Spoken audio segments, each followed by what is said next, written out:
Taron Edgerton is returning to Apple TV Plus. He's already starred in the critically acclaimed miniseries Blackbird for them, created by Dennis Lehane. Well, Lehane created this one as well. Edgerton stars. Let's talk smoke.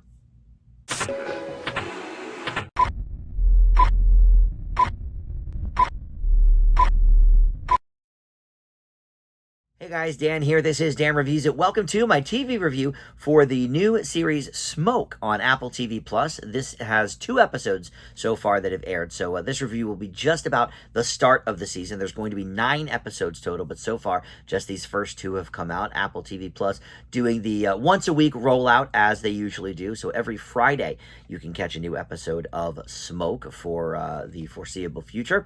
But before we get into the specifics of the show, let me welcome you back to the channel. If you are a subscriber already for Dan Reviews It, thank you so much for that. I love it when you guys return and check out my content. But if you're not, please consider subscribing and click the notification bell as well. I try to post just about every day, so always a lot going on here on the channel. And of course, if you like or comment on this video, that helps the channel out tremendously as well. Okay, so let's talk about Smoke. This was created, like I said, by Dennis Lehane, who also not only created Blackbird, but I didn't realize that he is a book author that goes way back. He wrote the books that turned into movies such as Mystic River and Gone Baby Gone, so he goes back a ways. But he based this one on a true crime podcast about arson called Firebug. And so he turned this into a show. And this is, I guess, a mini-series as well. I think we're just going to get these 9 episodes, and then we will be done. But it features Taron Edgerton as Dave Goodson, who is an arsonist investigator, and he used to be a firefighter as well in this, I think, fictional town of Umberland. But we have Jurnee Smollett here as Detective Michelle Calderon, who is a detective from Umberland PD, and she is going to assist Dave with the arson investigations. We have Greg Kinnear here, and he was part of Blackbird as well, so obviously, Lehane enjoyed working with him. So he plays Harvey Engelhart, who is the chief of the Umberland Fire Department. You've also got Rafe Spall as a colleague of Michelle's that she has an affair with. You've got Hannah Emily Anderson as Ashley, who is Dave's wife. And then John Leguizamo appears as well in a recurring role. You also have Natare Guma Mabaho Mawine, and I'm sure I butchered that name. I do apologize, but he's in The Chi. He's been in a bunch of different TV shows, but he plays a worker at this fried chicken place who is suspected of the arson. So, like I said, so far we've only got these 2 episodes to review, so that's what I'm going to base this on. First of all, I love Taron Edgerton. We'll just start there. I think the guy is such a chameleon actor. He was incredible as Elton John and Rocket Man. Of course, we got to know him in the Kingsman series, but he's done so many great things, including Blackbird. But here, I would have to go back and look at all of his films and TV shows, but I believe this is the first time we're getting a true, like, American accent out of Taron, and he's really good with it. The accent sounds good, but for me personally, to my ear, it actually sounds a lot like Michael J. Fox, just in the like sort of timbre of his voice, his speech patterns. It sounds to me, actually, what it sounds like is David Spade's impression of Michael J. Fox. He's got sort of a voice that breaks from time to time, like it cracks. And I don't know if that was a character choice or that's just how Taron does an American accent. It was a little bit distracting, I'll be honest, but the performance is great.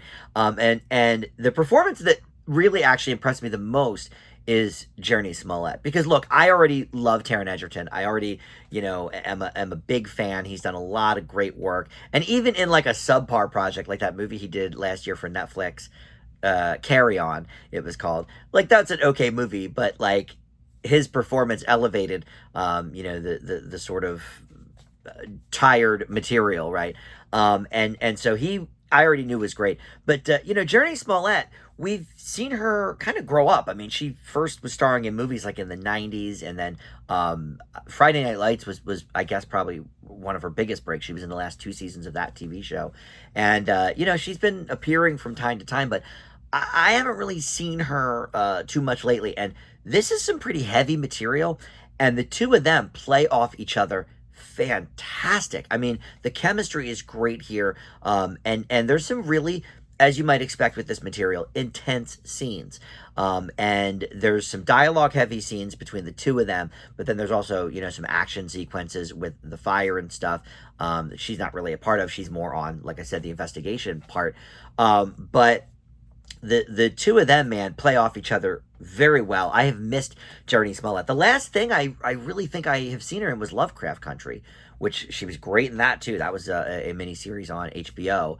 I think it was supposed to be a regular series. It just got canceled after one season. But that was like during COVID, so that was 4 or 5 years ago that was on. So great to see her back. The two of them great together. And I think this is some interesting material. I don't listen to true crime podcasts, so I was not familiar with the Firebug podcast.